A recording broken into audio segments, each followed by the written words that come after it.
8 है ना आज? हाँ, 11 से एग्जाम स्टार्ट है, सेकेंड ईयर और थर्ड ईयर के बच्चों के एग्जाम्स है ना अभी, इसलिए बच्चे अभी इस महीने 15-20 दिन थोड़े कम होंगे, क्योंकि दो बच्चों के तो वहाँ एग्जाम चल रहे हैं, हमारे क्लास में 2-3 बच्चे हो रहे हैं जिनके अभी एग्जाम्स चल रहे हैं, अम्बेडकर यूनिवर्सिटी के अभी एग्जाम्स चल रहे हैं और राजस्थान यूनिवर्सिटी में भी अभी एग्जाम्स चल रहे हैं, कोई इशू नहीं है। बट बच्चे, there are so many persons online today. Hello everyone, hello Shweta, Lalita, Meenu, Sheetal, Swati, Mridul, I hope all of you are doing well, सब अच्छे से होंगे, घर पे सब अच्छा होगा। It's very good to see you all. चलिए अब इन सबको समझते हैं कि क्या टर्म्स हैं ये और कैसे इनका यूज होता है। रीजॉइंडर, रीजॉइंडर लिख दिया मैंने, बाकी चीज टर्म्स में मैं लिखता हूँ। सेटलमेंट ऑफ इश्यूज, और समझेंगे हम सेटलमेंट ऑफ इश्यूज क्या होता है। इनके हिंदी नाम पे मैं लिख पाता हूँ अभी, सेटलमेंट ऑफ इश्यूज, और हम समझेंगे कॉज ऑफ एक्शन, वाद हेतुक, विवादों का स्थिरीकरण,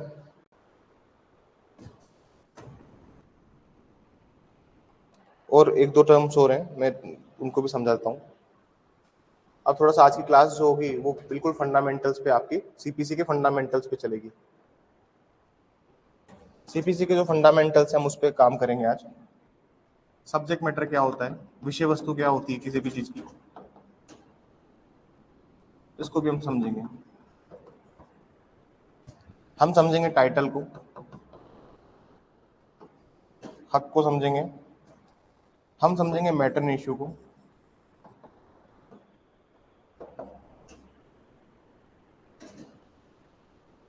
अब सबको धीरे धीरे एक करके समझना स्टार्ट करते हैं।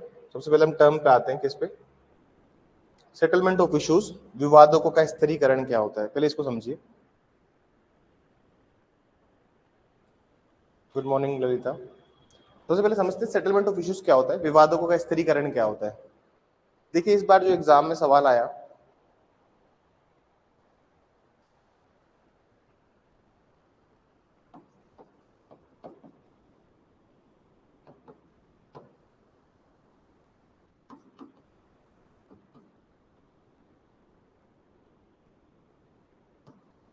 विवादों का स्थिरीकरण,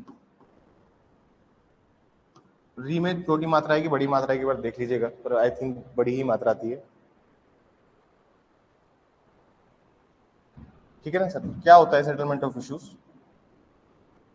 देखिए छोटी आएगी, क्या आएगी, बड़ी बड़ी मात्रा की छोटी मात्रा आएगी स्थिरीकरण में, आई थिंक आई बिलीव बड़ी ही आएगी। चलिए बताइए एक बार, ऑनलाइन वाले बच्चे मैसेज लिख दीजिए। चलिए हम मुद्दे पे आते हैं, जो भी मात्रा आएगी तुम देख लेना। देखिए सेटलमेंट ऑफ इश्यूज क्या होता है, और सेटलमेंट ऑफ इश्यूज को हाईकोर्ट ने इस बार फर्स्ट हियरिंग क्यों माना। भाई प्रथम सुनवाई को ही सेटलमेंट ऑफ इश्यूज क्यों माना। आरजेस का जो प्री का सवाल था इस बार, इस साल का जो प्री का सवाल था वो यही था कि जो फर्स्ट हियरिंग है इसको क्या माना हाईकोर्ट ने, सेटलमेंट ऑफ इश्यूज माना है। सही होगा क्योंकि अब हिंदी लिखने की इतनी आदत नहीं रही, पर ये सही होगा, गलत नहीं होगा। आरजेस प्री में फर्स्ट हियरिंग में क्या माना है सर, फर्स्ट हियरिंग को माना है सेटलमेंट ऑफ इश्यूज, विवादों का स्थिरीकरण को ही हमने पहला माना है। अब होता क्या चीज है और कैसे ये काम करता है इसको एक बार समझिए, बहुत आसान से हम समझते हैं। इसके लिए एक दिमाग में चीज बना लीजिए,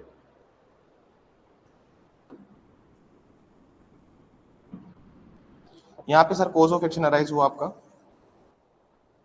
इसका मतलब वाद हेतुक। होता क्या है वाद हेतुक, सर वाद हेतुक वो होता है कि आपके फेवर में एक विधिक अधिकार है, एक लीगल राइट है और उसका उल्लंघन हुआ है, उसका वायलेशन हुआ है। मान लीजिए, मैं ज्यादा बहुत बड़ा एग्जांपल नहीं लेता हूं, मान लीजिए एक ए है, ये बी को कुछ मान हानि करने वाले शब्दों का प्रयोग करता है, मतलब इसको डिफेम करता है।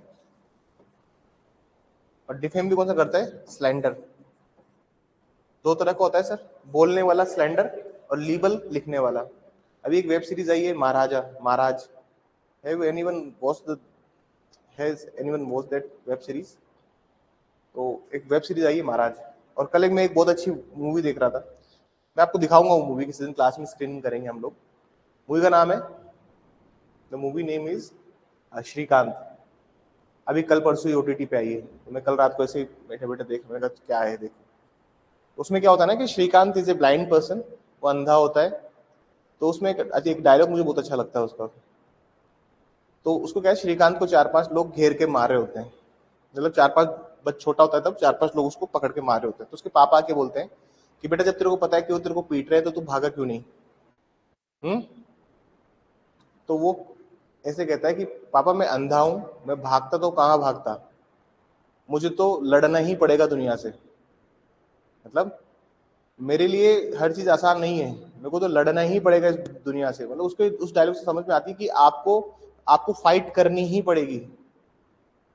अभी बहुत से लोग होते हैं सर नहीं नहीं जुडिशरी समझ में नहीं आ रहा, जुडिशरी टफ है, तो क्या करोगे फिर, वकालत करोगे।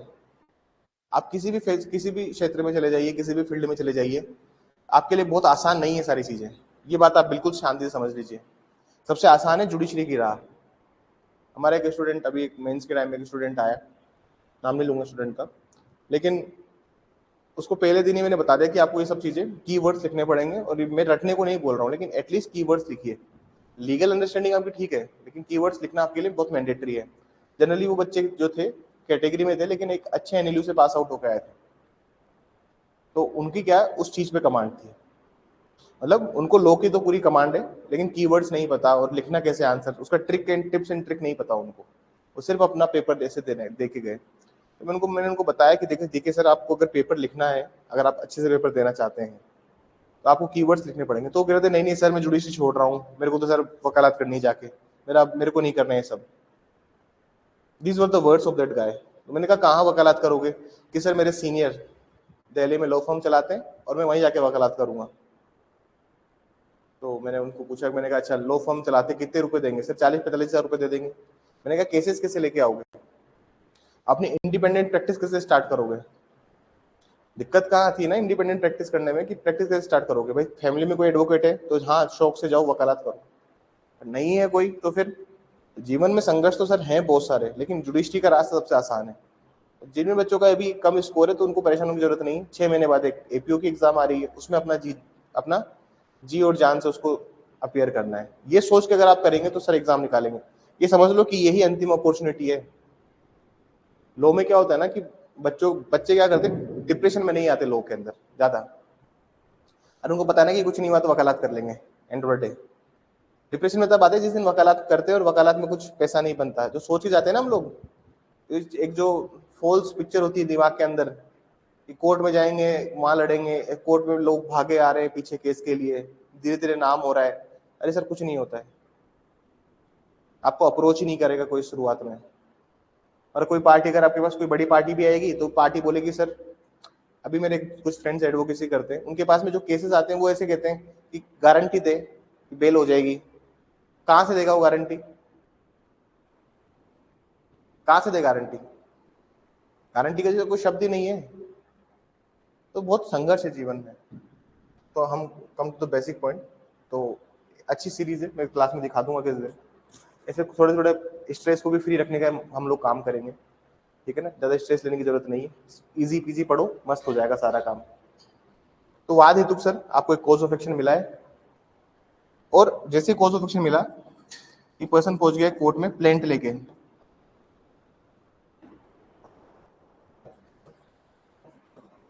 एक प्लेंट लेके पहुंच गया सर, वाद पत्र लेके पहुंच गया। प्लेंट में उसने पूरा अपना ब्यूरो लिखा हुआ है कि कहाँ कैसे क्या सूट फाइल करना है। कोर्ट ने इस समन इशू कर दिया, और इस तारीख पे रिटर्न स्टेटमेंट फाइल हो गया। जनरल बात समझिए, प्लेंट, समन, रिटर्न स्टेटमेंट। यहां पे एक प्रोसीडिंग होती है ऑर्डर 10 रूल 2 की।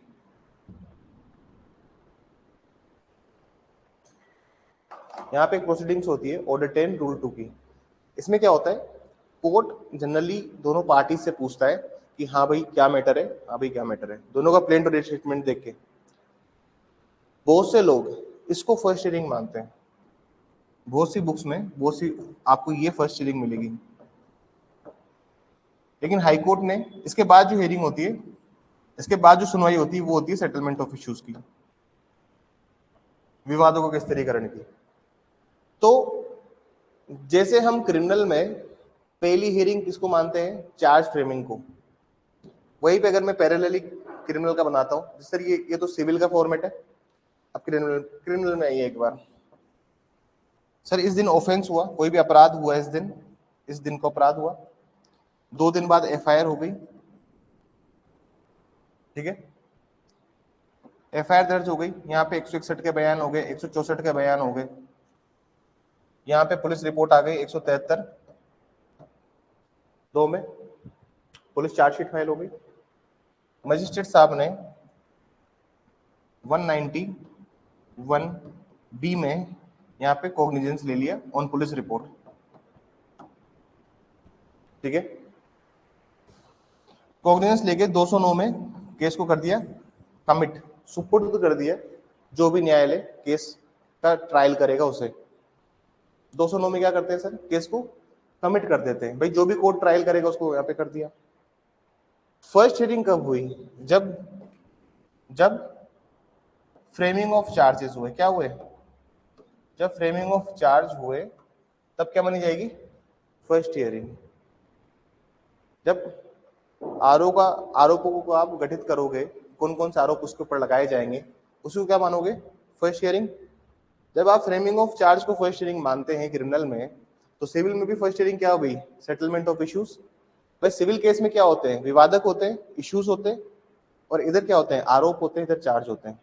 तो हाईकोर्ट ने इस एंगल से सोचा और इस एंगल से इसका आंसर माना ये वाला।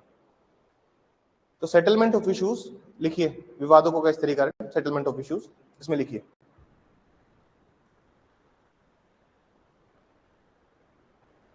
इसमें लिखिए प्लीज, विवादों का स्थिरीकरण, सेटलमेंट ऑफ इश्यूज।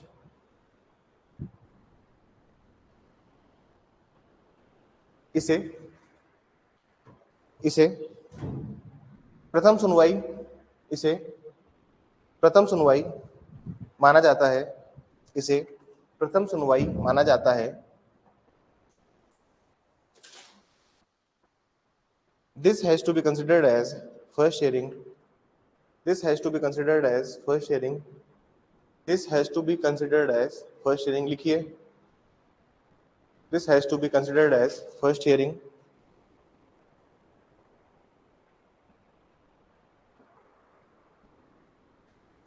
विचारण का मुख्य उद्देश्य, विचारण का मुख्य उद्देश्य,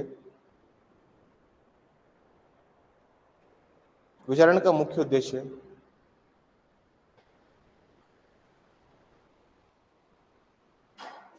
मुख्य उद्देश्य विवादकों का सही अनुरूप से मूल्यांकन करना। विचारण का मुख्य उद्देश्य विवादकों का सही रूप से मूल्यांकन करना। विवादकों का सही उद्देश्य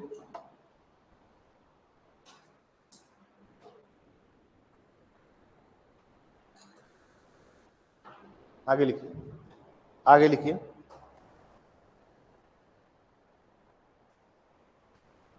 सिविल मामले की सुनवाई, सिविल मामले की सुनवाई का प्रथम चरण, सिविल मामले की सुनवाई का प्रथम चरण, सिविल मामलों की सुनवाई का प्रथम चरण,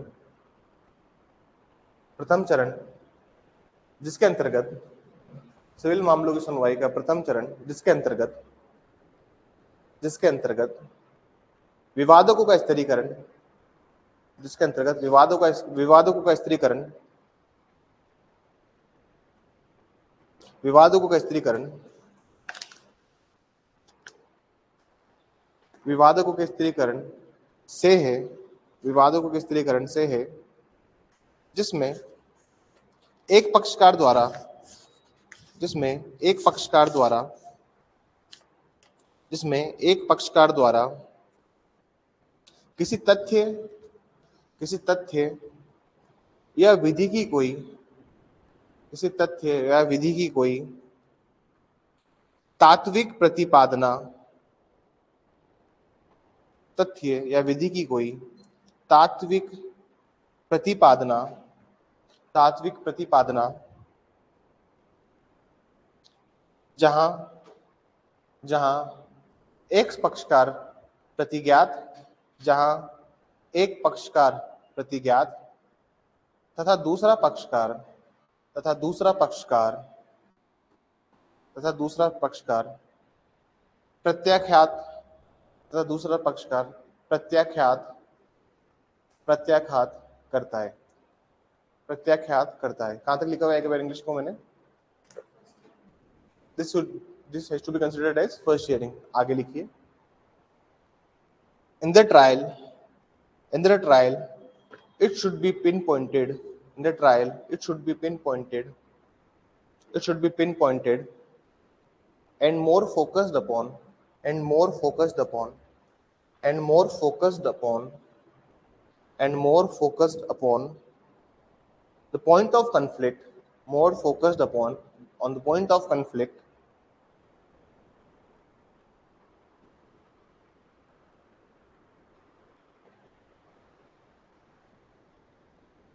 full stop। लिखिए, issues are material propositions of issues are material proposition of issues are material proposition of fact or law in which it is either affirmed by in which it is either affirmed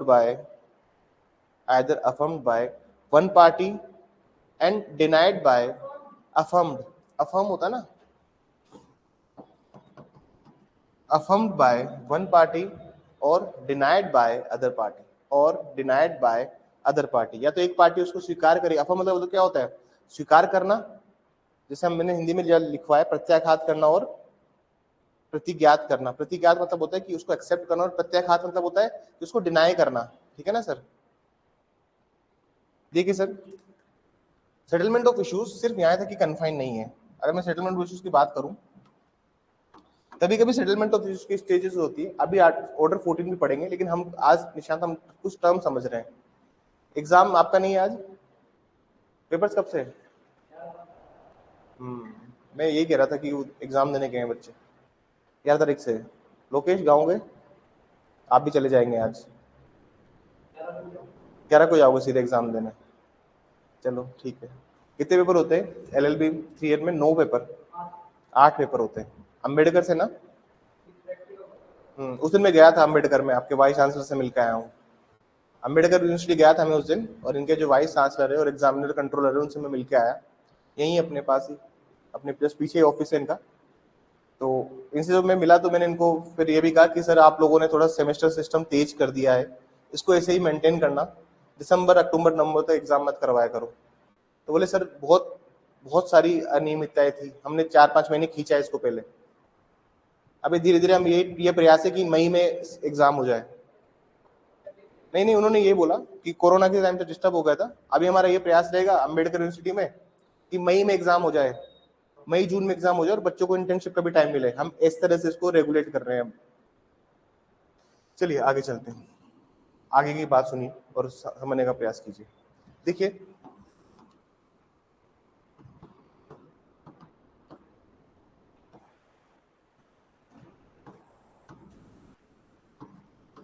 ये वाद पत्र है आपका और ये आपका लिखित कथन है। आप समझने की कोशिश कीजिएगा। मान लीजिए मैंने यहाँ पे 4 इश्यूज रेज किए हैं, मतलब मैंने 4 विवादक इसमें उठाए अपने प्लेंट के अंदर कि मेरे 4 इश्यूज हैं इस पार्टी को लेकर। इस पार्टी ने भी अपने सारे पॉइंट्स एड्रेस किए।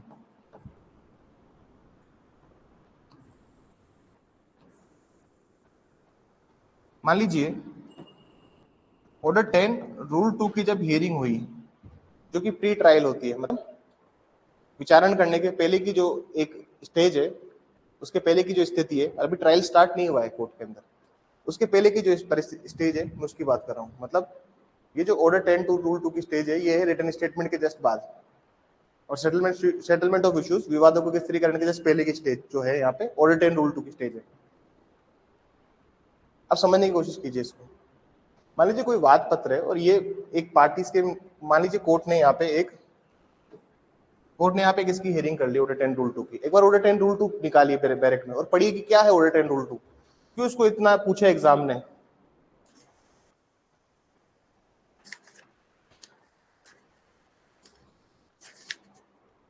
निकालिए ऑडिट एंड रूल 2।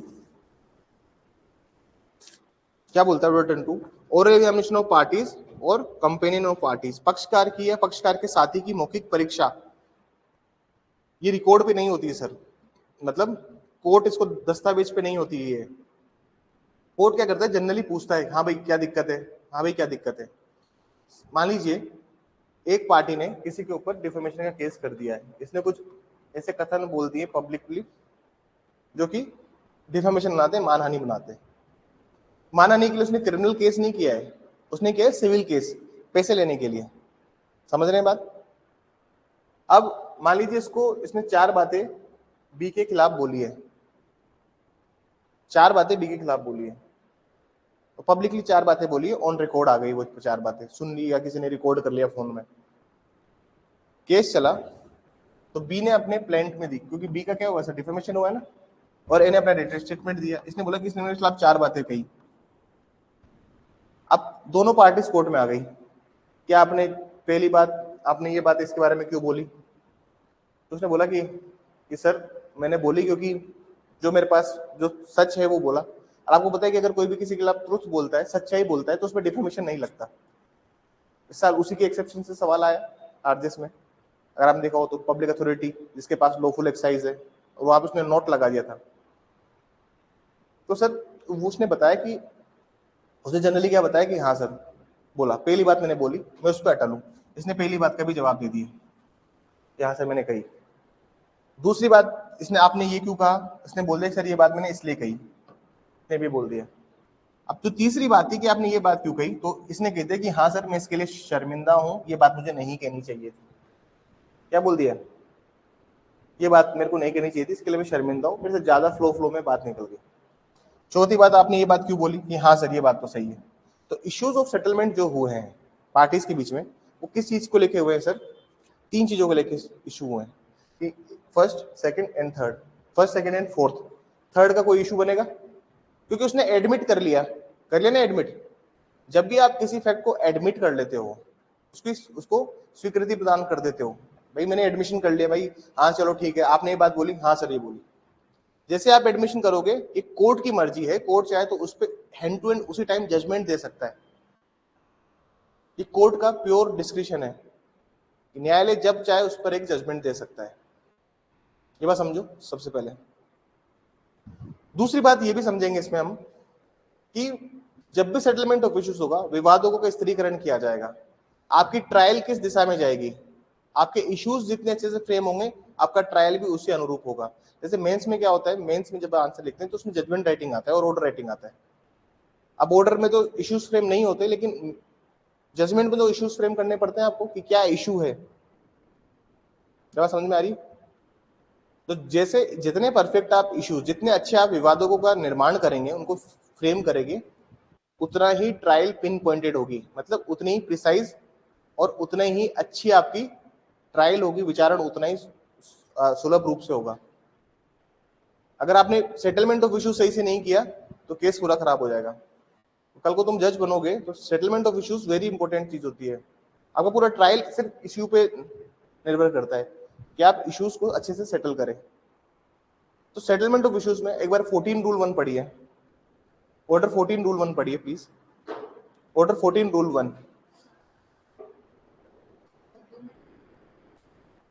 भाई ये जो पार्टी ने फैक्ट दिए हैं, इन फैक्ट्स में से जो इश्यूज है उनको आपने सेटल कर दिया, तो ये सेटलमेंट ये होगा ना। सेटलमेंट का मतलब थोड़ी होता है कि समझौते वाला सेटलमेंट नहीं है ये, आप वो वाला सेटलमेंट तो नहीं समझ रहे।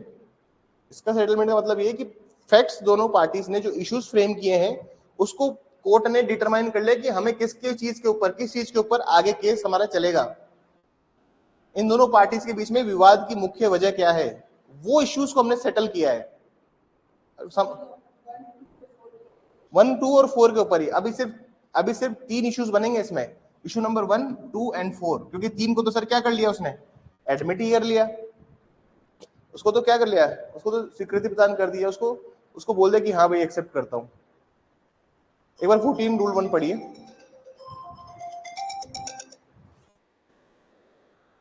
आज कोचिंग आओ आप, कोचिंग आइए साहब।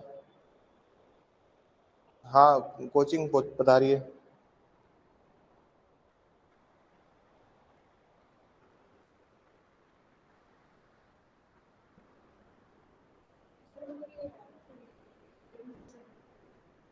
हाँ हियरिंग, ये हियरिंग नहीं है, लेकिन हियरिंग की जो फर्स्ट स्टेज है वो सेटलमेंट ऑफ इश्यूज है, तो हियरिंग हो तो गई ना। ऑर्डर 10 रूल 2 हियरिंग नहीं है, मतलब प्रथम सुनवाई की जो तारीख है वो ऑर्डर 10 रूल 2 नहीं है। प्रथम सुनवाई की तारीख है सेटलमेंट ऑफ इश्यूज, इसको बिल्कुल क्लियर करो। उसको प्री ट्रायल स्टेज हम बोल रहे हैं, मतलब विचारण होने की जो पहले की जो स्टेज है उसको हम ऑर्डर 10 रूल 2 बोल रहे हैं। अब समझ में आई बात। ऑर्डर 14 रूल 1 में पार्टीज क्या कर रही है, पार्टीज बोल रही है कि किसको हम एक्सेप्ट कर रहे हैं और किसको हम रिजेक्ट कर रहे हैं। अब ये पहले इश्यू पे सुनवाई होगी कि ऐसी बात क्यों बोली गई, क्या वजह है, फिर इस पे सारे सबूत दिए जाएंगे। दूसरी बात क्यों बोली, उस पे सारे सबूत एविडेंसेस दिए जाएंगे, गवाही होगी पूरी। तीसरे जो चौथा इश्यू है इस पे पूरे गवाह और सब वो सब दिए जाएंगे। इस तरह से होगा, समझ में आई बात समझे कि कैसे। अब इशू नंबर 1 के ऊपर बात होगी सिर्फ, समझ में आई। इशू नंबर 1 को प्रूव करने के लिए दोनों पार्टीज अपने अपने एविडेंसेस लेके आएंगे, अपने अपने विटनेसेस लेके आएंगे, साक्षी लेके आएंगे और कोर्ट में लेके आएंगे। ठीक है, अब 14 रूल 1 पढ़ लिया हो आपने, तो एक बार 8 का 5वां पढ़ लीजिए। एक बार 8 रूल 8 5 ही है आई बिलीव।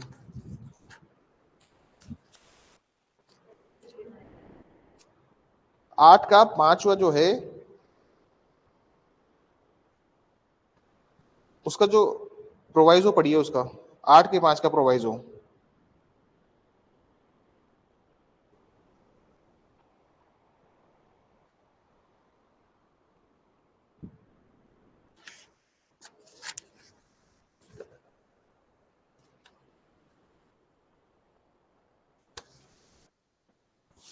आठ के 5 क्या बोल रहा है प्रोवाइजो के अंदर, उसमें बोल रहा है कि अगर कोई भी पार्टी, मान लीजिए अगर ये पार्टी इसका जवाब नहीं देती, इसने तीसरा, मान लीजिए इसने 5 आरोप लगाए थे, समझना, इसने 5 आरोप लगाए थे कि इसने 5 बातें मेरे खिलाफ बोली है, लेकिन इसने 5वें का रिप्लाई ही नहीं किया, तो कोर्ट क्या मानेगी उसको कि भाई दूसरी पार्टी ने एडमिट कर लिया है ऑटोमेटिकली।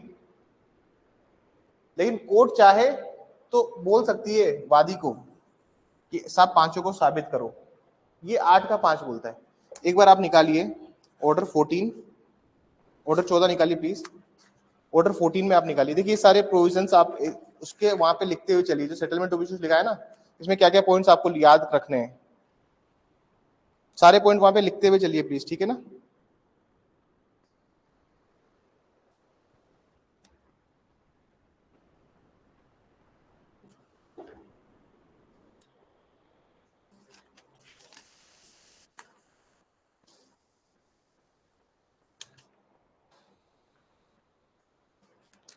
एक बार निकालिए 12 का 6, इंपॉर्टेंट सारे पॉइंट्स लिखवा दिए सर मैंने।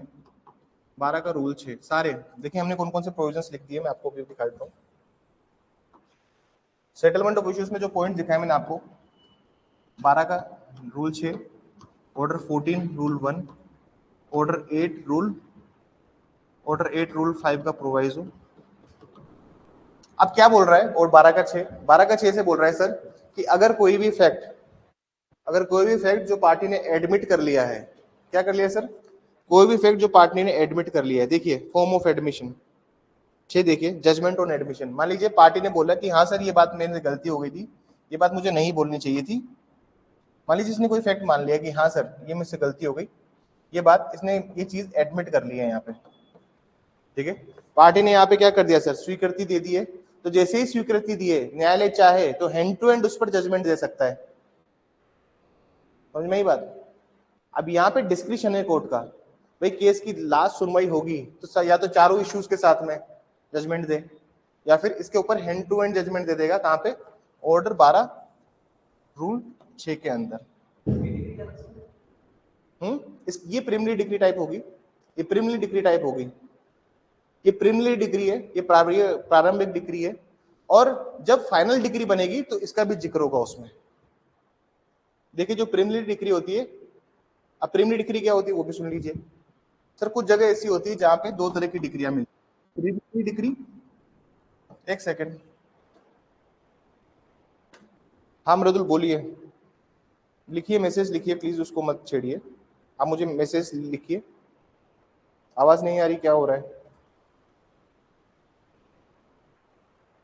चलिए, दो तरह की डिग्री होती है। अभी डिग्री जब पढ़ाऊंगा तब हल्का सा मैं इसका जिक्र कर देता हूँ, बहुत ही मैं पासिंग रेफरेंस में बताता हूँ, ज्यादा डीप डाउन नहीं करूंगा मैं कि प्रारंभिक डिग्री और अंतिम डिग्री क्या होती है। उसको हम बोलते हैं प्रारंभिक डिग्री,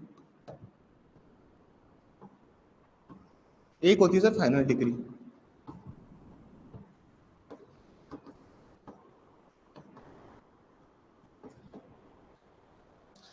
क्या है दोनों और कैसे समझेंगे इनको, वो एक बार समझने का प्रयास कीजिए।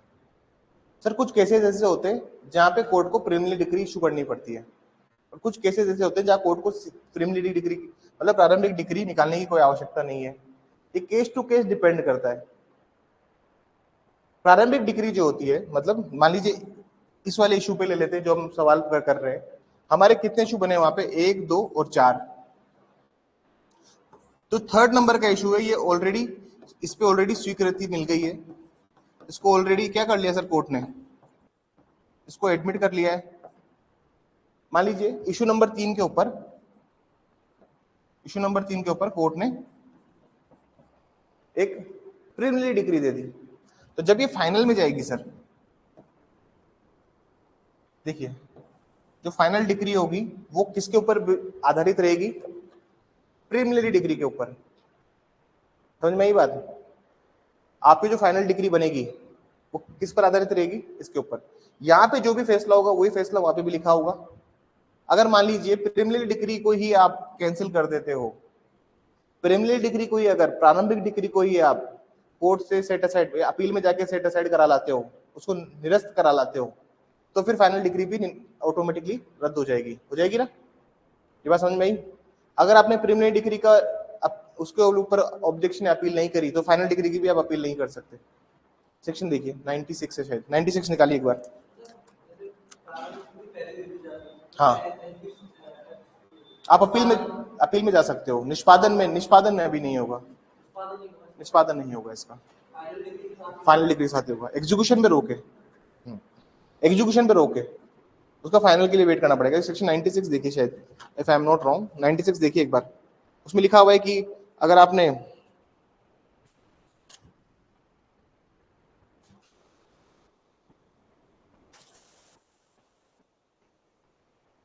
देखिए एक बार,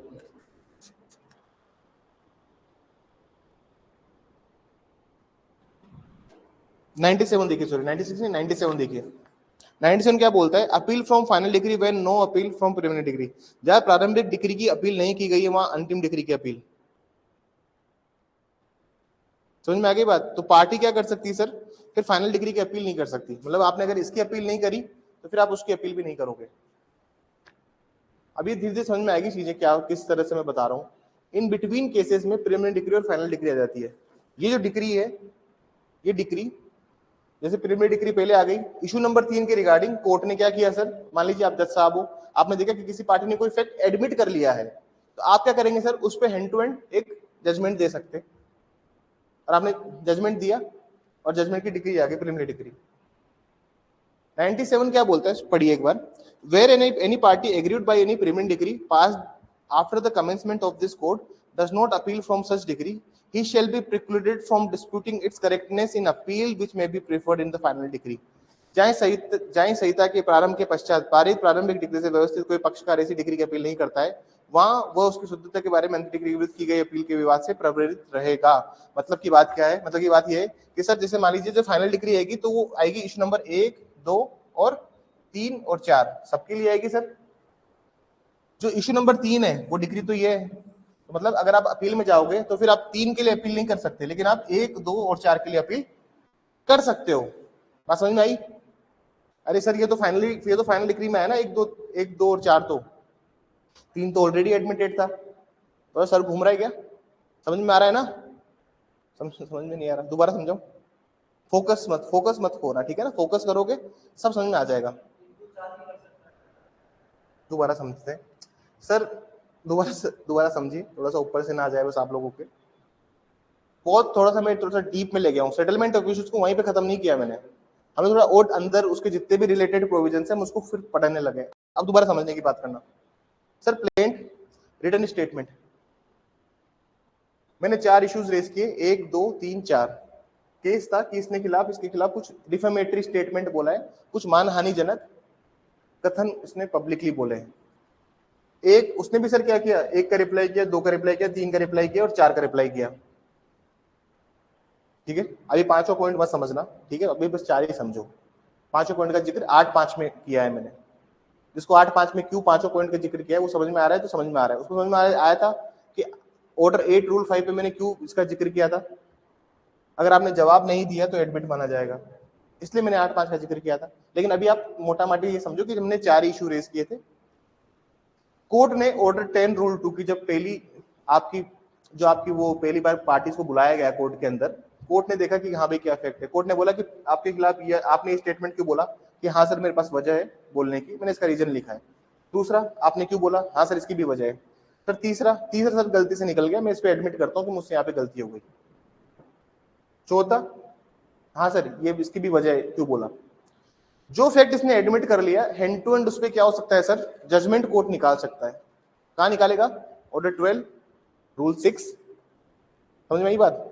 ऑर्डर 12 रूल 6 के अंदर court hand to hand judgment निकाल सकता है। और जजमेंट निकाला है तो जजमेंट के विदिन 15 डेज बाद एक डिक्री आ जाएगी। क्या जाएगी सर, जजमेंट जिस दिन होता है उसके 15 दिन के अंदर क्या होता है, डिक्री होती है। अब जजमेंट और डिक्री में भी जो बच्चों को कंफ्यूज हो रहा है वो भी देख लीजिए। ये सुनवाई है यहाँ पे, ये फाइनल हियरिंग हो गई, अंतिम सुनवाई, मतलब केस में सब सारे एविडेंसेस हो चुके हैं। इसके पहले के स्टेज में क्या क्या हुआ है, इसके एविडेंस में प्रोसिक्यूशन के एविडेंस, प्रोसिक्यूशन का प्लेंटिफ के एविडेंस, डिफेंडेंट के एविडेंस हो गए, और यहाँ पे हो गई फाइनल हियरिंग, अंतिम सुनवाई हो गई, सब कुछ हो गया यहाँ पे। इसके नेक्स्ट 30 डेज में क्या आएगा, जजमेंट, निर्णय। उसके 15 दिन बाद क्या आएगा, डिक्री, डिक्री आ जाएगी सर। तो अगर आपने 12 रूल 6 का आपने यहाँ पे सर जजमेंट दे दिया, ऑर्डर 12 रूल 6 का अगर आपने यहाँ पे जजमेंट दे दिया, तो नेक्स्ट 15 डेज बाद क्या दे दोगे, डिक्री दे दोगे। और ये जो डिक्री आएगी उसका नेचर क्या रहेगा सर, इसका क्या क्या नेचर होगा, प्रिलिमिनरी डिक्री। क्या होगा नेचर इसका, प्रिलिमिनरी डिक्री। क्या हो गया, प्रिलिमिनरी डिक्री क्या होती है, प्रिलिमिनरी डिक्री मतलब होता है कि केस अभी तक डिसाइड नहीं हुआ है पूरा, लेकिन जो इशू डिसाइड हो गया है कोर्ट ने उस पर जजमेंट दे दिया। और एग्जांपल दूं प्रिलिमिनरी डिक्री और फाइनल डिक्री के,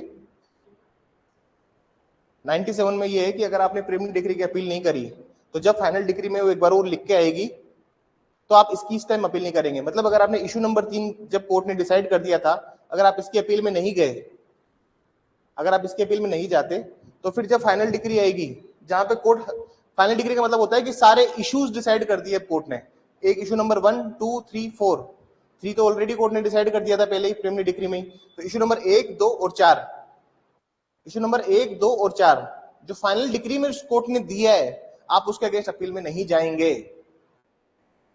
क्या समझ में आई, मतलब आप 1 2 3 1 2 4 के लिए अपील में जा सकते हो, लेकिन आप जो इशू नंबर 3 है जिसपे डिग्री आई है इसके लिए अपील में नहीं जाएंगे, उसकी लीगलिटी को लेकर अपील में नहीं जाएंगे। बात समझ में आई।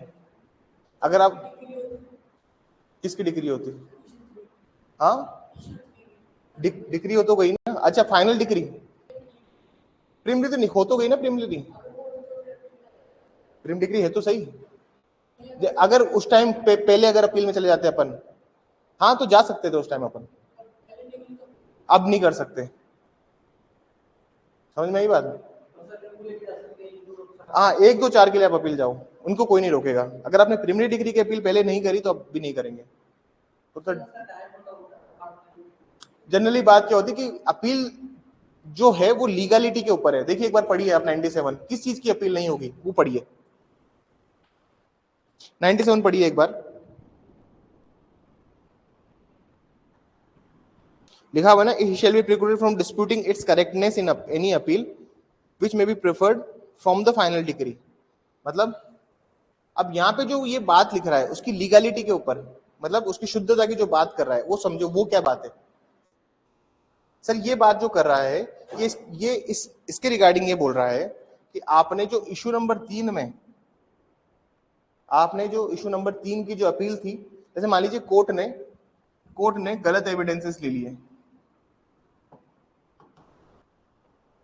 या फिर कोर्ट ने क्या किया है सर, कोर्ट ने बिना सुने आपको फैसला दे दिया, कुछ भी। मतलब लीगलिटी का मतलब क्या होता है कि बेसिक जो principle of natural justice follow नहीं हुआ है, आप उसकी अपील आप बाद में नहीं कर सकते।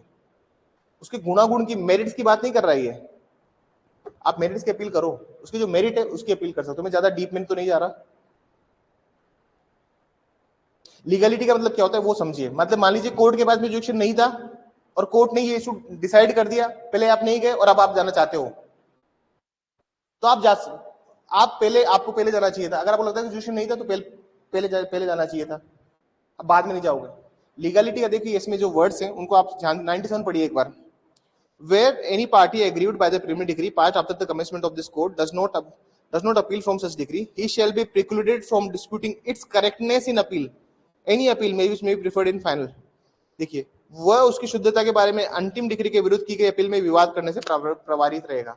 मतलब कहने का मतलब यह है कि जो करेक्टनेस वाली बात कर रहा है, शुद्धता की बात कर रहा है, उसमें ये क्या है कि कोई भी लीगल पॉइंट जो था, लीगलिटी का मतलब क्या होता है, जुडिक्शन नहीं है या फिर सब्जेक्ट मैटर नहीं था उसके, सब्जेक्ट मैटर तो वैसे हो जाता है इनहेरेंट, लेकिन मान लीजिए जुडिक्शन नहीं था उसके पास में, या फिर कोर्ट ने जो डिसाइड किया है वो ऑन मेरिट्स नहीं किया है, गुणागुण पे आधारित कोई भी कोर्ट ने इशू नंबर 3 को डिसाइड नहीं किया था, आप फिर बाद में उसकी अपील में नहीं जाओगे। अगर अपील करनी है तो पहले करो, बाद में नहीं कर सकते, इतना समझो बस। अभी 97 जब फर्स्ट अपील पढ़ाऊंगा 96 से 99 तक, तब मैं इसको डील करूंगा। ठीक है, बस इतना समझ लो कि अगर आप पहले अपील नहीं करते हो तो आप बाद में अपील नहीं कर सकते। 97 ये बोलता है, सिंपल सी बात ये है। बहुत सारी जगह और होता है, मैं आपको और भी एग्जांपल देता हूं इसके कि कहां पे आप अपील कर सकते हो, कहां पे कौन कौन से मैटर्स होते हैं। देखिए एक पार्टीशन का नाम सुना है आपने, विभाजन, इसमें भी 2 तरह की डिग्री आती है। विभाजन में भी 2 तरह की डिग्री होती है, इसमें भी प्रीलिमिनरी डिग्री और फाइनल डिग्री होती है। विभाजन की जो फर्स्ट डिग्री रहती है, जैसे मान लीजिए एक जमीन है वो 4 भाइयों की है, A B C D, एक जमीन 4 भाइयों की है, लेकिन सर उस साल क्या है, जो जमीन है इस जमीन पे मान लीजिए ये 10 एकड़ की जमीन है, सर इस पे फसल भी उगी हुई है। क्या उगी हुई है? फसल। और फसल एग्रीकल्चर क्रॉप्स, कोई भी फसल भी की हुई थी 10 बीघा जमीन पर, और चारों भाई ने सूट भी फाइल किया हुआ था। अब सर जो फसल का पैसा आ रहा है, फसल का जो पैसा आ रहा है वो भी डिसाइड करना है। ठीक है, चारों भाई है, तो कोर्ट ने जो प्रीलिमिनरी डिग्री निकाली है, कोर्ट ने बोला है प्रीलिमिनरी डिग्री के अंदर कि हर भाई को 25% पैसा मिलेगा। कोर्ट ने प्रीलिमिनरी डिग्री क्या क्या बोला है कि हर भाई को कितना मिलेगा, 25-25। और फाइनल डिग्री में कोर्ट ने बोला है, मान लीजिए फाइनल डिग्री में कोर्ट ने बोला है, फाइनल डिग्री में कोर्ट ने बोला है कि ए के पास रहेगा 50% खेत, और जो बी सी डी है इनके पास में, इन रेस्ट तीनों के पास में, ये जो तीनों बचेंगे भाई इनके पास में लगभग 16% केस रहेगा, 16%। भाई विभाजन में किसके पास कितनी जमीन जाएगी? तो पहले कोर्ट ने डिसाइड किया कि भाई जो फसल है, फसल का जो पैसा आया है वो कितने कितने में बटेगा। फिर कोर्ट ने फाइनली बताया कि जो जमीन है 10 एकड़, किस हिस्से में कितनी % जमीन आएगी। बात समझ में आई? तो कोर्ट इसमें भी दो डिग्रियां हो सकती है। मान लीजिए, और मैं एग्जांपल देता हूं इसका, मान लीजिए एक पार्टनरशिप है, क्या है सर, एक भागीदारी पार्टनरशिप। अब पार्टनरशिप के अंदर भी 2 डिग्री आती है। पहली डिग्री तो ये आती है कि भाई किसके अकाउंट में कितना पैसा है। मान लीजिए 3 पार्टनर है, भाई किसका कितना पैसा बाकी है। पहली डिग्री तो सर उसकी आ गई, भाई इसका इतना इतना पैसा बाकी है। फाइनल डिग्री जो आ गई, मतलब प्रारंभिक डिग्री में तो कोर्ट ने बता दिया कि भाई ए का कितना रुपया है, बी का कितना रुपया और सी का कितना रुपया है। फाइनल डिग्री में कोर्ट ने बता दिया कि भाई इनके पास कितना, इनके ऊपर कर्ज कितना है, मतलब ये कितना डेट है इनके ऊपर, उस डेट में से माइनस करके कोर्ट ने बता दिया कि भाई ए का इतना बचेगा लास्ट में, सी का इतना बचेगा, इनका इतना बचेगा। इसमें भी आ गई 2 डिग्री, 2 डिग्री आ गई ना सर। इसमें भी मोर्टगेज में भी 2 डिग्री आती है, विबंध होता है उसमें भी 2 डिग्री आती है। तो कुछ कुछ केसेस होते हैं जहां पे 2 डिग्री आती है, बाकी सब में 2 डिग्रियां नहीं आती है। कोर्ट ने पहले डिसाइड कर दिया किसी को तो कोर्ट उसमें प्रीलिमिनरी डिग्री दे देती है। ये बात समझ में आई? समझ में आई बात? समझने वाली बात है। ठीक है, हम आगे चलते हैं। देखिए एक और चीज समझे,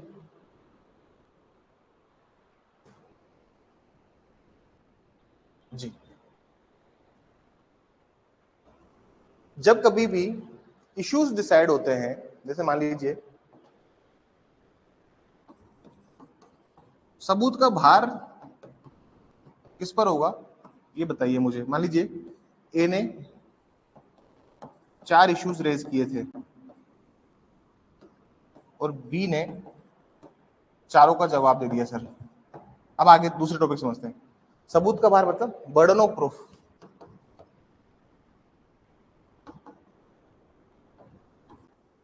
सबूत का भार किस पर होगा, किस पर होगा सर सबूत का भार?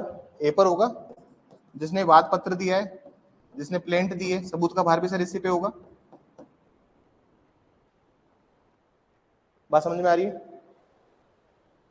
बी पर क्या होगा?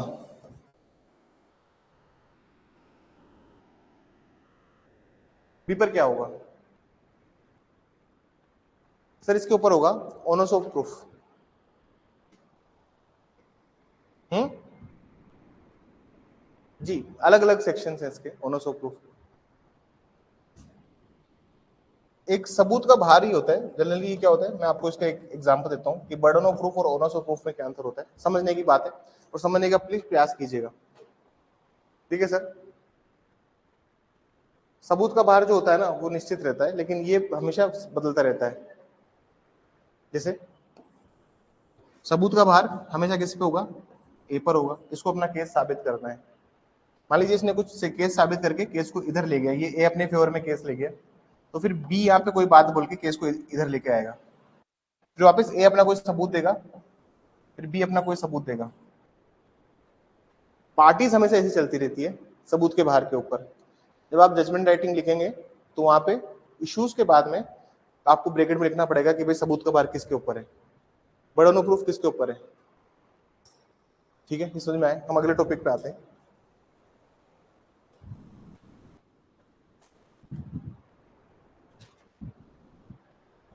मैंने शायद प्लेंट लिखवा दिया था पहले, रिटर्न स्टेटमेंट लिखित कथन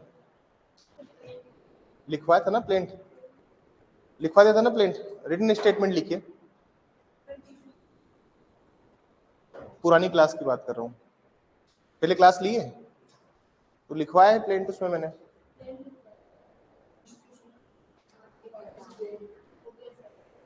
लिखिए रिटर्न स्टेटमेंट, लिखित कथन।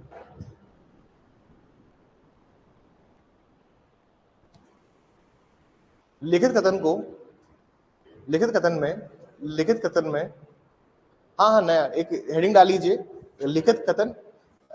एक कितना पेज छोड़ने को बोलो उन्हें? हाफ पेज, आधा पेज छोड़िए बस। ये सब लिखना है तो पूरा छोड़ो, आधा एक पेज छोड़ दो बस। हेडिंग डालिए लिखित कथन।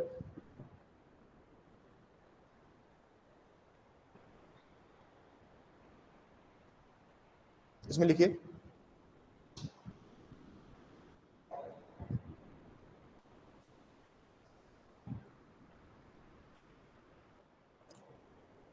इसमें इसमें प्रतिवादी का इसमें प्रतिवादी का वादी को जवाब होता है।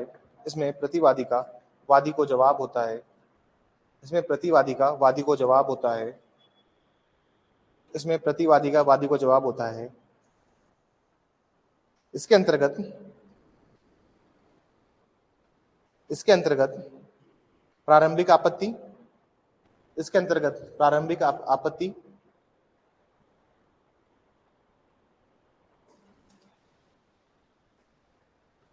मुजरा,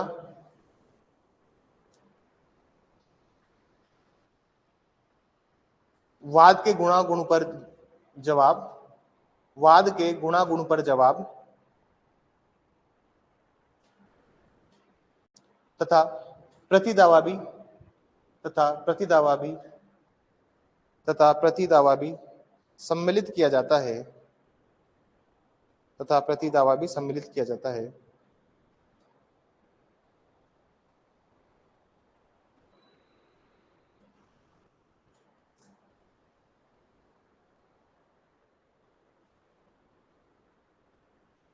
सम्मिलित किया जाता है।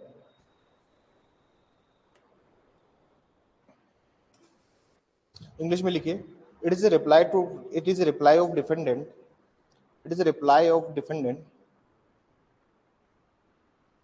It is a reply of defendant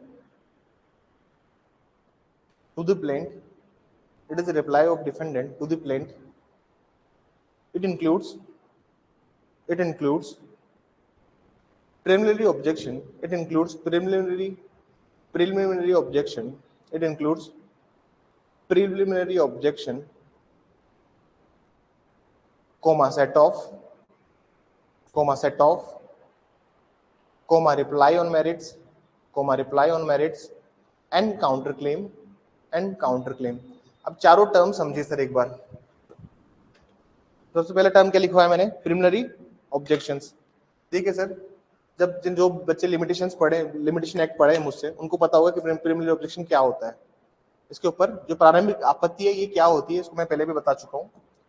sir क्या होती है प्रारंभिक आपत्ति?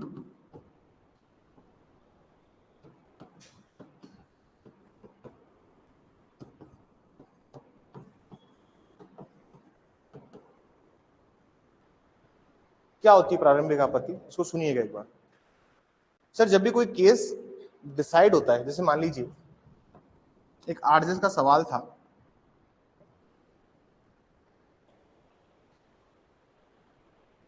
आरजेएस का सवाल दिखाऊं एक मेंस का, समय चला जाएगा। जो बच्चों के प्रीलिम्स हो रहा है उनको तो कोई दिक्कत नहीं है, लेकिन जिनका नहीं हो रहा है फिर उनको, उनका ठीक नहीं रहेगा, है ना। मैं दिखाता नहीं हूँ, बस समझा देता हूँ। सर ये सवाल ये आया था कि जनवरी 2016 में ऑर्डर राइटिंग था बेसिकली, जनवरी 2016 में किसी ने 1 लाख रुपए लिए थे ए से, मतलब ए ने बी को 1 लाख रुपए दिए थे। कब? 1 जनवरी 2016 को 1 लाख रुपए दिए थे। 2019 में फरवरी 2 फेब उसका एक मेल आता है कि मेल में करके बोलता है कि मैं 1 महीने बाद पैसा आपको वापस दे दूंगा आपका। अगर आप देखोगे पैसे रिकवरी के लिए जो टाइम होता है वो कितना होता है, 3 साल। अभी सर वो क्या करता है, 3 साल बाद पैसा देता है, ठीक है ना सर। तो ये तो अब ये जब अपने, और ये बाद में ये मुकर जाता है पैसा देने से, मेल करता है लिमिटेशन निकलने के बाद में, और फिर बाद में मुकर जाता है, ठीक है ना। मैं कोई पैसा वैसा नहीं देता। इसके बिहाफ पे दोबारा फैक्ट समझा देता हूँ। सर 1 जनवरी 2016 को 1 लाख रुपए लेता है ए, मतलब ए से बी 1 लाख रुपए ले लेता है, और फिर 2019 में मतलब 3 साल बाद उसको मेल करके लिखता है कि भाई मैं तेरे को तेरा पैसा दे दूंगा। यहाँ पे कुछ लो के बेसिक कंसेप्ट और फंडा समझिए। देखिए सर, अगर आपने मान लीजिए 3 साल का आपके पास टाइम पीरियड है, समझ में आई बात। जनवरी 2016 से 31 दिसंबर 2018 तक का टाइम पीरियड है। अरे 3 साल हो गए ना, 18 में 16 पूरा, 17 पूरा और 18 पूरा, 31 दिसंबर हो गया ना। आपके पास इतना टाइम पीरियड है।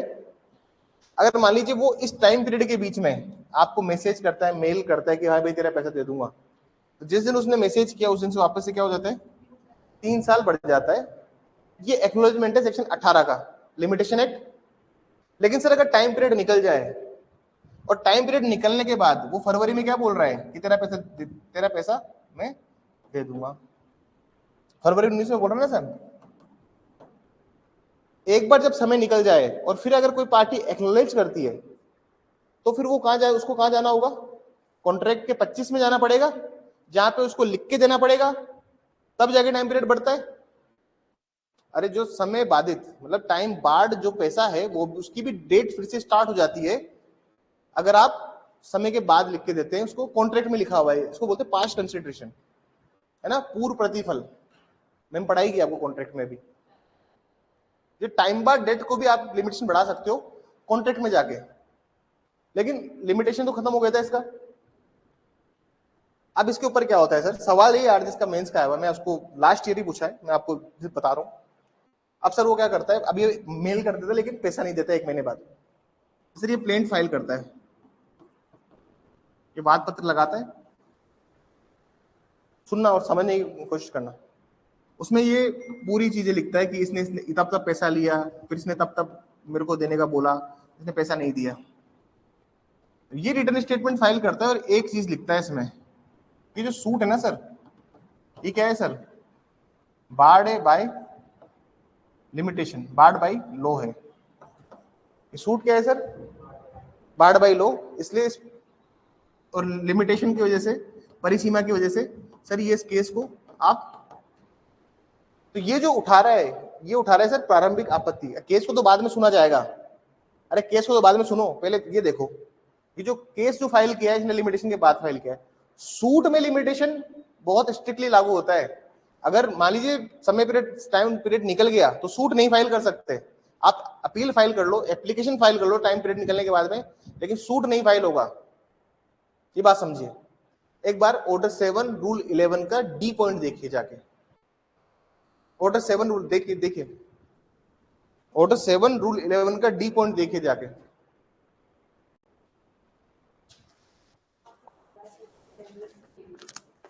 ऑर्डर 7 रूल 11 डी क्या बोल रहा है,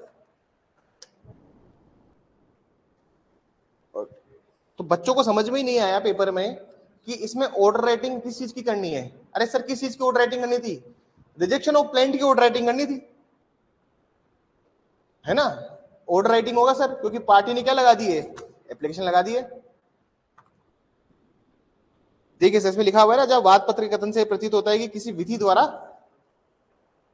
मतलब विधि द्वारा क्या हो रही है सर चीज, वाद पत्र के कथन से, मतलब प्लेंट में लिखा हुआ है कहीं पे, उसकी वजह से पता लग रहा है कि यार ये बार्ड बाई लो है, विधि द्वारा वर्जित है।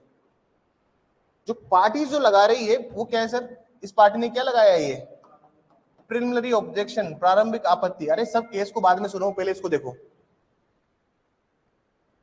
तो रिटर्न स्टेटमेंट में क्या क्या चीजें होती है, प्रारंभिक आपत्ति लिखवाया ना मैंने आपको कि भाई इसके अंदर क्या क्या आता है, लिखित कथन में क्या आएगा, प्रारंभिक आपत्ति आती है। तो समझ में आई प्रारंभिक आपत्ति क्या होती है, समझ में आया। और फिर इसका क्या क्या करना था एग्जाम में, इसका सर वो बनाना था। बात समझ में आई, दिखाओ सवाल एक बार आपको, ऑर्डर राइटिंग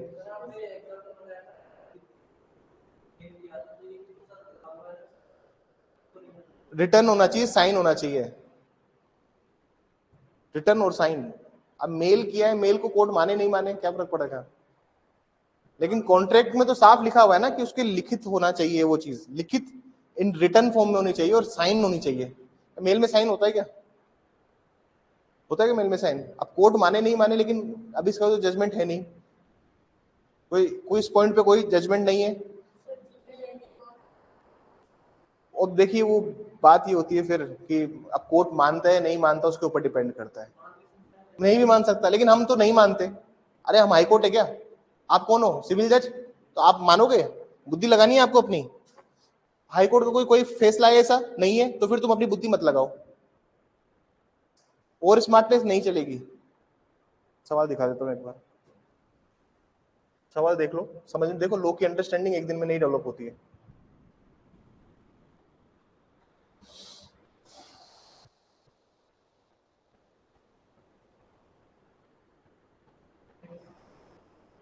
ये तो क्रिमिनल के हैं यार।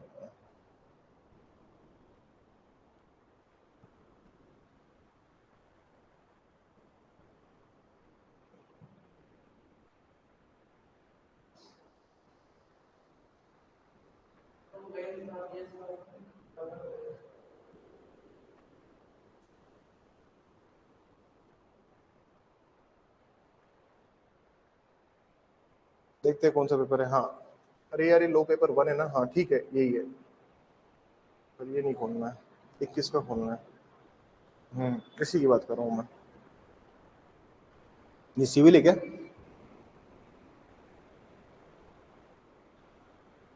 ये सिविल है। देखो पहला सवाल ही क्या पूछा है भाई, डिग्री क्या होती है। जो बच्चे अपने पास मेंस लिख रहे हैं उनको समझ में आ रहा होगा कि अपन किस स्तर पे तैयारी करा रहे हैं।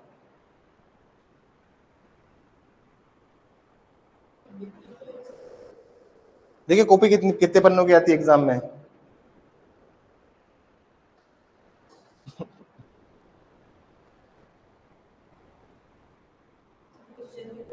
अरे क्वेश्चन दिखा रहा हूँ मैं आपको। सर क्या डिसाइड करना है इसमें, पहले एक बार इंग्लिश वाले पढ़ लीजिए। ये सेम जो चीज बताई ना मैंने आपको, वो सेम सवाल पूछा मैं। भाई 15/4/2016 को ए ने कुछ सर्टेन प्राइस पे कुछ सामान खरीदे। जब पैसे दिए गए तो उसने मेल कब किया? 20/5/2019 को। लिमिटेशन सर निकल चुका है ना, और उसने अश्योर किया कि भाई वो 2 महीने में पेमेंट कर देगा। लेकिन 2 महीने बाद क्या होता है, वो सूट फाइल करता है रिकवरी ऑफ मनी। अब भी अपना रिटर्न स्टेटमेंट फाइल करता है और पूरी लाइबिलिटी रेज करता है कि भाई उसका, और वो बोलता है कि जो सूट है ना सर वो बाढ़ बाई है लिमिटेशन। अब यहाँ पे उसने नहीं लिखा कि रिजेक्शन ऑफ प्लेंट का ऑर्डर लिखिए। ये आपकी बुद्धि का काम करना है। Before issues were framed be moved an application and request the court to frame में प्रिलिमिनरी इशू। ओके ना सर, प्रारंभिक आपत्ति। भाई प्रारंभिक आपत्ति लिखाओ उस पर regarding the limitation and decide the same before. अब उसने क्या लगाया सर, उसने एक एप्लीकेशन लगाई है, और एप्लीकेशन जब भी लगेगी कोर्ट में तो उस पर क्या आएगा? ऑर्डर। अरे कोर्ट में जब भी एप्लीकेशन लगेगी तो उसके ऊपर क्या आएगा? ऑर्डर। और सूट फाइल होगा तो उसके ऊपर क्या होगा? जजमेंट। सर उसने एप्लीकेशन लगाई, the plaintiff filed a reply to application and contend the question of limitation is a mixed question of fact and law, thus such issue can not be decided as a preliminary issue. अरे बोलते हैं preliminary issue decide नहीं होगा। Right an order deciding the application and issue if required. Hindi में पढ़ लो। 15/4/2016 को धन के लिए माल बी को बेचता है। जिस दिन उसने माल बेचा उसी दिन से लिमिटेशन स्टार्ट हो गया, टाइम पीरियड तो उसी दिन से स्टार्ट हो गया ना। धन की मांग किए जाने पर 20/5/2019 को एक ईमेल भेजता है और विश्वास दिलाता है कि वह 2 माह के भीतर भुगतान कर देगा। जब बी 2 माह के पश्चात भी राशि का भुगतान नहीं करता है, धन की वसूली हेतु वाद प्रस्तुत करता है। बी लिखित कथन प्रस्तुत करता है और दायित्व को विवादित करते हुए तर्क उठाता है कि वाद परिसीमन से बाधित है। विवादों को विरचित करने से पूर्व क्या उठा रहे हैं सर, वो एक प्रिलिमिनरी इशू उठा रहा है, प्रारंभिक विवादक विरचित करने के लिए, मतलब प्रिलिमिनरी इशू बनाने के लिए। ठीक है सर, प्रारंभिक विवादक विरचित करने के लिए। अब समझ में आई सवाल कैसे करना था। इसमें 7/11 का रिजेक्शन ऑफ प्लेंट का ऑर्डर लिखना है। 7/11 का क्या लिखना है, बात समझ में आ रही है कि किस तरह का सवाल पूछा था लास्ट ईयर ऑर्डर राइटिंग में। अब इस बुद्धि कब आएगी समझने की, जब आप सीपीसी पूरा पढ़ लेंगे मेरे से। ये अरे ऑर्डर राइटिंग है, अरे भैया रामायण ही खत्म हो गई पूरी। अरे पुष्प ऐसे क्या करते हो, जजमेंट राइटिंग है। अरे भैया जब लिखा है उसने प्रार्थना पत्र विवादक होते हुए आदेश लिखिए, वो लिखा है आदेश लिखिए, जजमेंट कैसे हो सकता है। आई स्कोर 7.5, 7, 7.5 नंबर आए थे इसमें मेरे। हाँ 10 नंबर का था ये, ठीक है। समझ में आ गई कि बाढ़ बाई लो क्या होता है और ये किस तरह से काम करता है। ये घड़ी का सेल मर गया है मुझे लग रहा है ना, इसका सेल का ऑफ हो गया। दूसरा सर और क्या चीज होती है रिटर्न स्टेटमेंट में, एक होती है सर रिप्लाई ऑन मेरिट्स। मतलब आप मेरिट्स पे रिप्लाई करते हो हर चीज की। मेरिट्स पे रिप्लाई होती नहीं होती बताओ। इसने प्लेंट लिखा है और रिटर्न स्टेटमेंट में मान लीजिए इसने 4 इशू बनाए, तो आप जो रिटर्न स्टेटमेंट में दे रहे हो वो आप मेरिट्स पे रिप्लाई कर रहे हो नहीं कर रहे। एक पॉइंट जो उसने रेज किया उसका आपने मेरिट्स पे जवाब दिया, मतलब गुणा गुण पर आप क्या देते हो सर, जवाब जवाब दाखिल करते हो उसका अंदर, हाँ, या उसका उत्तर देते हो। ये भी होता है सर आपके आपके रिटर्न स्टेटमेंट में, ये चीज भी होती है। कोई प्रारंभिक आपत्ति भी हो सकती है ना, या प्रारंभिक विवादक भी उसको बोला इन्होंने, वो भी हो सकता है, या फिर जवाब भी हो सकते हैं। गुणागुण पे होंगे, मेरिट्स पे आप उसका रिप्लाई करोगे। ऐसे थोड़ी ना उसने कोई आरोप लगाया और आपने बोलते नहीं नहीं नहीं मैं नहीं मानता ऐसा। अच्छे से लिखोगे ना उसको प्रॉपरली फ्रेम करके, तो क्या वजह है मानने की क्या नहीं है, वही लिखोगे। हाँ मेरिट्स पे आप रिप्लाई करोगे उसका कि हाँ इसने ये बात लिखी तो आप भी उसकी संजीदगी के साथ रिप्लाई करोगे ना, थोड़ी ना कि आपने कुछ भी लिख दिया पेपर प्लेन रिटन स्टेटमेंट में। आप आगे देखिए, मेरिट्स पे रिप्लाई करना मतलब होता है कि मान लीजिए मैंने आपसे कोई चीज पूछ ली, मैंने आपको पूछ लिया, हाँ मैंने पूछ लिया कि हेमांग 3 दिन से कहाँ गायब थे, तो आप ऐसे थोड़ी लिखोगे कि सर मजे कर रहा था, जीवन के मजे ले रहा था, लाइफ बारिश का मौसम था, एक दिन नारगढ़ गया, दूसरे दिन इधर घूमने चला गया, एक दिन उधर चला गया, सिटी प्लेस चला गया, ऐसे थोड़ी लिखोगे। अच्छे तरीके से रिप्लाई करोगे ना, तो मेरिट्स पे रिप्लाई करोगे। सर मौसम अच्छा था, एक दिन स्मृति वन, फिर दूसरे दिन जलधारा, तीसरे दिन महावीर उद्यान, चौथे दिन, ऐसे ऐसे थोड़ी लिखोगे, मेरिट्स पे लिखोगे ना अच्छी से हर चीज को। अब पार्टी ने कोई बोला कि स्टेटमेंट आपने ऐसा क्यों पास किया, तो आप बताओगे ना कि क्यों किया, मेरिट्स पे जवाब दोगे ना, गुणागुण पे। मेरिट का मतलब क्या होता है? मेरिट का मतलब होता है कि जो आपके फेवर में जो बात है आप उस पर बात लिखोगे, पॉजिटिव, जो आपके केस का पॉजिटिव पॉइंट है। आप लिखोगे ना सर तबियत खराब थी, बारिश का मौसम था, हाई फीवर था, ये थोड़ी लिखोगे कि वह नारगढ़ घूम रहा था, थोड़ा सर जूहू चपाटी गया था सर, पंडित, पुराने पंडित की पाव भाजी खाने, असली वाला पंडित, इसको ढूंढ, सर 3 दिन तक मैं ढूंढता रहा कि कौन सा पंडित असली है पाव भाजी में, उसी में 3 दिन निकाल दिए मैंने। तो अच्छा रिप्लाई दोगे ना, मतलब आपके अपने फेवर का रिप्लाई करोगे, वही मेरिट्स होता है। मेरिट क्या है भाई? अपने फेवर की का रिप्लाई करना ही क्या है सर, मेरिट्स। तो ये भी तो होता है रिटन स्टेटमेंट के अंदर। थर्ड पॉइंट क्या होता है सर? Set of. कभी कभी पार्टी सेट ऑफ भी मांगती है। सेट ऑफ का मतलब, सर ये पार्टी लिखती कि मेरे को इससे 5 लाख रुपए लेने हैं, मैं 5 लाख रुपए मेरे को इससे लेने हैं, और ये लिखता है कि मेरे ऑलरेडी इसको कितने दिए हुए हैं, 3 लाख दिए हुए, तो उसको क्या मान लिया? Set of. मुजरा भी होता है सर कभी कभी रिटर्न स्टेटमेंट में, आप कभी कभी मुजरा भी तो देते हो। कभी कभी क्या होता है सर, काउंटर क्लेम भी होता है। अरे होते नहीं होता काउंटर क्लेम, प्रति दावा, कभी कभी प्रति दावा भी होता है, काउंटर क्लेम भी होता है केस के अंदर। प्रति दावा कैसे होता है सर? पार्टी ने 2 3 4 पॉइंट लिख दिए और पार्टी ने बोल दिया कि सर मैंने 5,000 रुपए, 5 लाख रुपए मेरे को इससे लेने। 5 लाख हो गए क्या? 5 लाख हो गए क्या? कितने हो गए? 50 लाख हो गए। तो एक कम करे,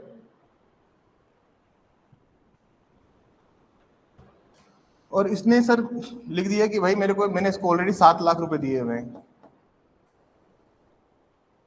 इसलिए मैं इसके 5 लाख नहीं दे रहा, क्योंकि ऑलरेडी मैंने इसको 7 लाख दिए हुए हैं, उल्टा मैं इससे 2 लाख मांगता हूं।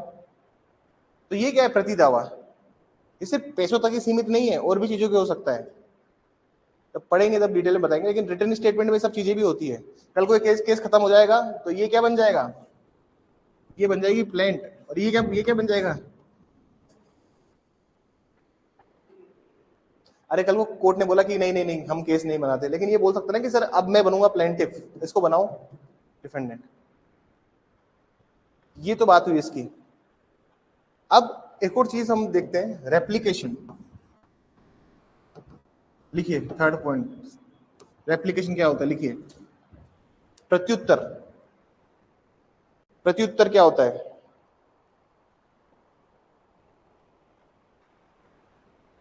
प्रत्युत्तर क्या होता है? यदि प्रतिवादी यदि प्रतिवादी अपने लिखित कथन के अंतर्गत यदि प्रतिवादी अपने लिखित कथन के अंतर्गत कुछ अतिरिक्त कुछ अतिरिक्त बिंदु कुछ अतिरिक्त बिंदु लिखित कथन के अतिरिक्त कुछ बिंदु, क्या लिखवा है मैंने, क्या लिखा निशान? कुछ अतिरिक्त बिंदु न्यायालय के समक्ष प्रस्तुत करता है, न्यायालय के समक्ष प्रस्तुत करता है, तो वादी द्वारा तो वादी द्वारा तो वादी द्वारा उन अतिरिक्त बिंदुओं पर तो वादी द्वारा उन अतिरिक्त बिंदुओं पर तो वादी द्वारा उन अतिरिक्त बिंदुओं पर तो वादी द्वारा उन अतिरिक्त बिंदुओं पर कथन को कथन को कथन को प्रत्युत्तर प्रत्युत्तर प्रत्युत्तर कहा जाएगा प्रत्युत्तर कहा जाएगा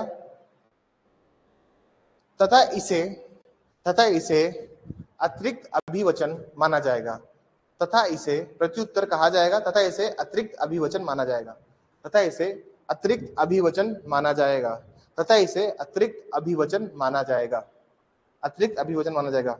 लिखिए, if the defendant in written statement if the defendant in written statement if the defendant in written statement if the defendant in written statement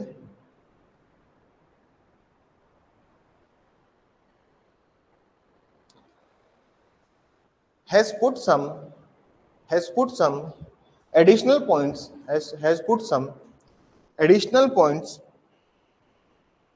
has put some additional points has put some additional points apart from the plaint apart from the plaint apart from the plaint apart from the plaint then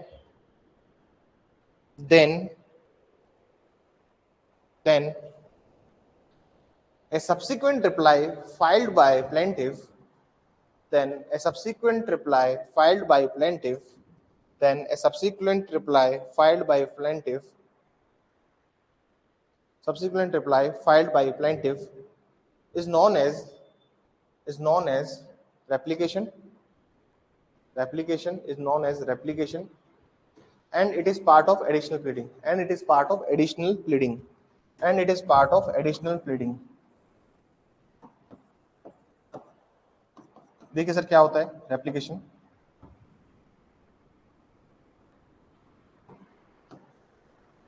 sir देखिए इधर मान लीजिए वाद पत्र में plaintiff में उसने 4 point उठाए थे, लेकिन रिटर्न शीट में जब उसने फाइल किया तो उसने कुछ एडिशनल पॉइंट्स भी रेज कर दिए, उसने 5, 6 और 7 अतिरिक्त पॉइंट्स रेज कर दिए। अब ये 5, 6, 7 का जवाब देना जरूरी है, अगर नहीं दिया तो क्या उसको एडमिटेड माना जाएगा? अगर मान लीजिए सवाल ये है, इनका जवाब देना आवश्यक है, बेहद आवश्यक है। 5, 6, 7 का सुनिएगा बात, 5, 6, 7 का जवाब देना बेहद आवश्यक है।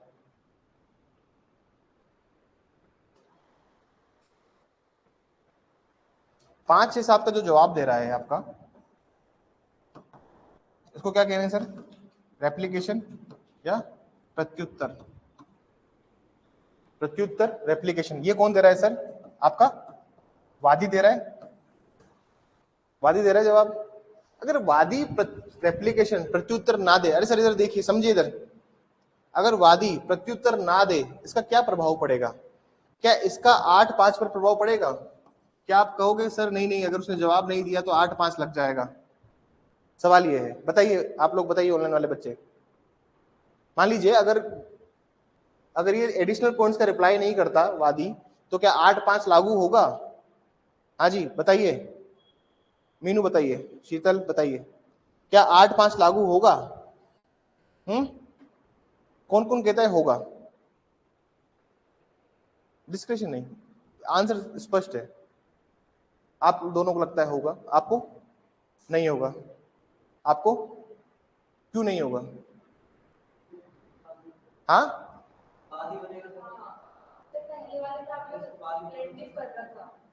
तो इसका भी तो प्लेंटिफ रिप्लाई कर रहा है। अगर ये पॉइंट एडिशनल रेज किए हैं और इनका अगर जवाब नहीं दिया, अगर इनका जवाब नहीं दिया तो क्या 8-5 लगेगा? क्या कोर्ट उसको एडमिट मान लेगा?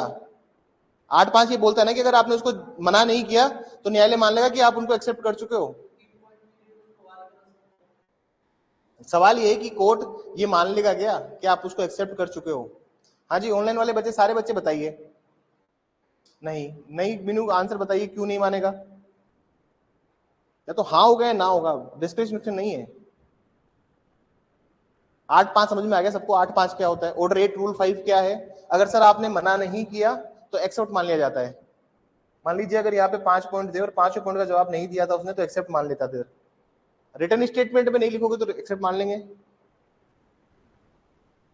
आज सारे बच्चे जवाब क्यों नहीं दे रहे हैं? एडमिट होगा, अच्छा एडमिट होगा। और बाकी बच्चों की क्या हो रहा है? हाथ में मेहंदी लग रही है, जवाब दीजिए मुझे। 8-9 बच्चे ऑनलाइन बैठे हैं, जवाब एक नहीं दे रहा है। देखिए एक्टिवली पार्टिसिपेट करेंगे तो ही सीपीसी बहुत अच्छे से समझ में आएगी। तुम अगर एक्टिव नहीं रहोगे then it would be extremely difficult. बात समझ में आ रही है? 8-5 क्या होता है? 8-5 क्या होता है सर? इसको एक बार, क्या होता है 8-5 में? उस एग्जाम्पल को छोड़ देना, अलग से बता रहा हूँ। 8-5 क्या होता है? ऑर्डर 8 रूल 5 क्या है? मान लीजिए इधर इसने 3 पॉइंट उठाए थे या 4 उठाए थे, और रिटर्न स्टेटमेंट जब इसने फाइल किया तो इसने 1, 2 और 4 का रिप्लाई किया है, तीसरे का रिप्लाई ही नहीं किया, तीसरे का मेंशन ही नहीं किया, मतलब इस पॉइंट को एक खा गया। इसका मतलब क्या होता है? इसका मतलब होता है कि पार्टी ने, सामने वाली पार्टी ने स्वीकार कर लिया है, उसको स्वीकृति दे दी है। लेकिन अब इसी सिचुएशन को थोड़ा सा आगे मैंने बढ़ा दिया है कि अगर यहाँ पे 4 पॉइंट उठाए थे और यहाँ पे उसने जवाब में उसने 7 पॉइंट लिख दिए। अगर मान लीजिए वादी जो प्लेंट है, अगर प्लेंटिफ जो है उसने अगर 3 पॉइंट का जवाब नहीं दिया, उसका क्या प्रभाव होगा वो पूछ रहा हूं मैं आपसे। एक बच्चे का रिप्लाई आया है, एडमिट कर लेगा कोर्ट। आपको एडमिट ही लगता है, और किसको लगता है कि नहीं होगा यार, एडमिट तो नहीं होगा? रिप्लाई भी नहीं करोगे तो भी कोई दिक्कत नहीं, काम चल जाएगा। बताइए मुझे। हाँ जी, एडमिटेड मान लेगा। अरे मेरे मूर्ख बच्चों, ऑर्डर 8 का नाम क्या है ये बताओ आप मुझे। ऑर्डर 8 में जो रूल 5 है, तो ऑर्डर 8 मतलब return statement. Return statement file कर रहेगा ये वादी। रिटर्न स्टेटमेंट तो सिर्फ प्रतिवादी कर सकता है ना, तो उस पर नहीं लगेगा। वो अगर नहीं भी जवाब देगा तो भी कोई फर्क नहीं पड़ता। आपका ठीक है, लेकिन मैं तो उन बच्चों को कह रहा हूं जो एडमिटेड लिख रहे हैं। अरे ऑर्डर 8 तो रिटर्न स्टेटमेंट है। रिटर्न स्टेटमेंट किसको पर लगता है? प्रतिवादी पे। और नहीं भी करे तो उसके ऊपर एडमिट थोड़ी मानेंगे उसे। फिर कोर्ट अगर बाद में चाहे कि सर इन 3 पे भी आप रिप्लाई कर दीजिए, कोई मैंडेटरी नहीं है। ऑर्डर 8 रूल 5 जो मैंडेटरी बन जाता है ना, रिप्लाई करना ही पड़ेगा, वो मैंडेट नहीं है प्लेंटिफ के लिए। कोर्ट कहे तो रिप्लाई कर दो, और क्या। बात समझ में आई? अरे ऑनलाइन वाले बच्चे सबने एडमिटेड लिखा है एक्सेप्ट मीनू, और मीनू ने भी बाद में मान लिया कि एडमिटेड मान लेगा। क्या ही मतलब है इन बच्चों तुम लोग ऐसे मत करो।